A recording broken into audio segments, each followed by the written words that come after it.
Évolution du discours de l'Église sur l'attitude que doivent avoir les chrétiens à l'égard de l'islam et des musulmans. Est-il exagéré d'affirmer qu'aucune autre religion ou groupe religieux du monde n'est aussi juste que l'islam envers les personnes de foi différentes? Examinons les faits et les enseignements de l'histoire. En Espagne, les chrétiens au pouvoir ont pris la décision d'expulser tout juif qui refuserait le baptême, en leur prenant leurs biens au passage pour les abandonner dans la pauvreté et le dénuement. Le Talmud et les écrits juifs post-bibliques furent brûlés pour impiété sous Saint Louis. Vatican II est venu dénoncer indirectement et reconnaître en partie ces intolérances. Ce qui a été commis durant sa passion ne peut être imputé indistinctement à tous les juifs vivant alors, ni aux juifs de notre temps, selon Vatican II, qui reconnaît les injustices du passé dont l'Occident d'éducation chrétienne s'est rendu coupable à l'égard des musulmans. La position initiale de l'Église étant devenue intenable, le Concile du Vatican déclara que la personne humaine a droit à la liberté religieuse. En vertu de leur dignité, peut-on lire dans le Concile de Vatican II, tous les hommes, parce qu'ils sont des personnes, c'est-à-dire doués de raison et de volonté libre, et par suite pourvus d'une responsabilité personnelle, sont pressés par leur nature même et tenus par obligation morale à chercher la vérité, celle tout d'abord qui concerne la religion. Ils sont tenus aussi à adhérer à la vérité dès qu'ils la connaissent et à régler toute leur vie selon les exigences de cette vérité. Le concile de Constantinople en 680 après Jésus-Christ avait déclaré la guerre à l'islam.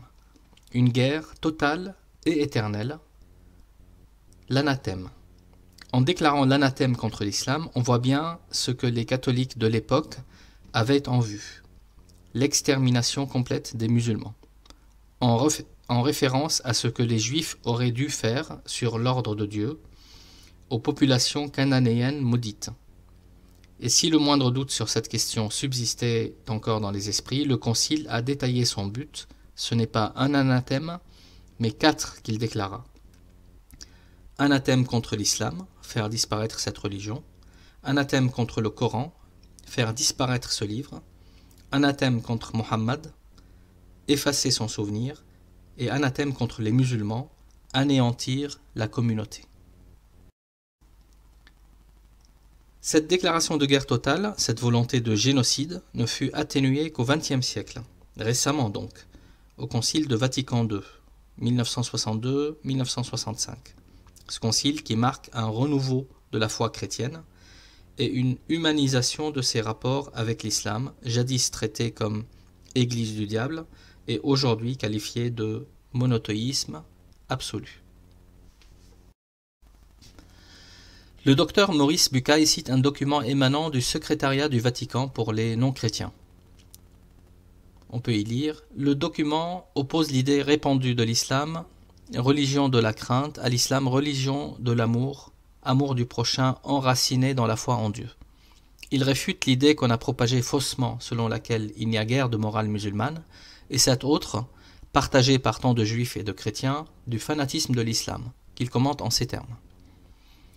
De fait, l'islam ne fut guère plus fanatique au cours de son histoire que les cités sacrales de chrétienté quand la foi chrétienne y recevait en quelque sorte valeur politique. » Et le document du Vatican de poursuivre, « Le djihad n'est aucunement le kérem biblique. Il ne tend pas à l'extermination, mais à étendre à de nouvelles contrées les droits de Dieu et des hommes. » Et plus loin, « Les violences passées du djihad suivaient en général les lois de la guerre, et du temps des croisades, ce ne furent pas toujours les musulmans qui perpétrèrent les plus grandes tueries. »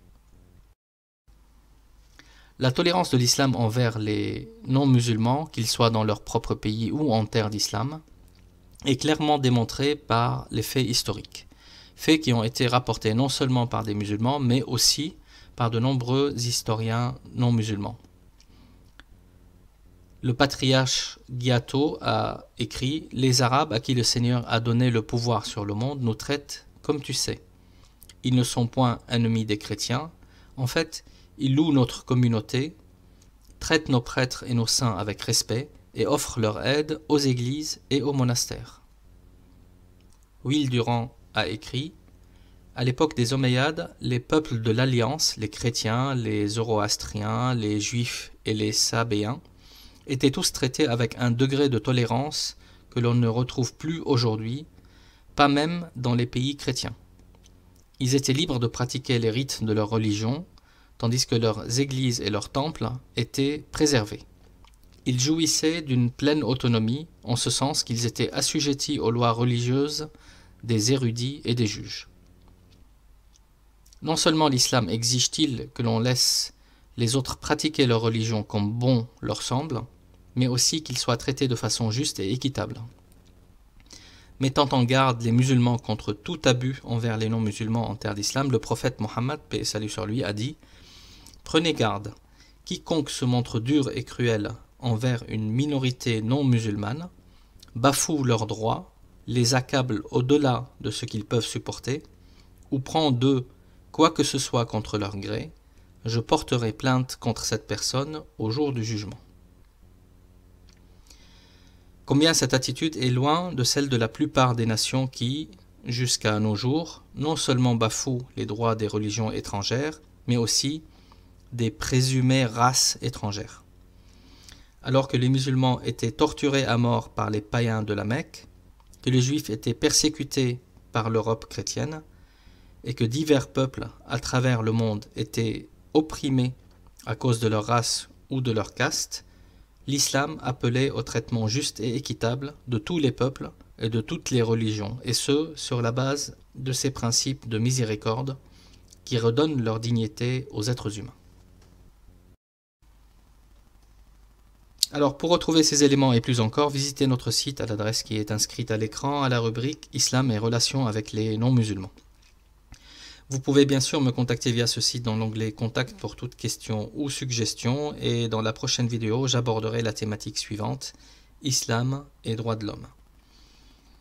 Pour être informé de la disponibilité de ces prochaines vidéos, je vous propose de vous abonner à la chaîne, et si le contenu vous a plu, diffusez s'il vous plaît ces vidéos auprès des gens que vous aimez.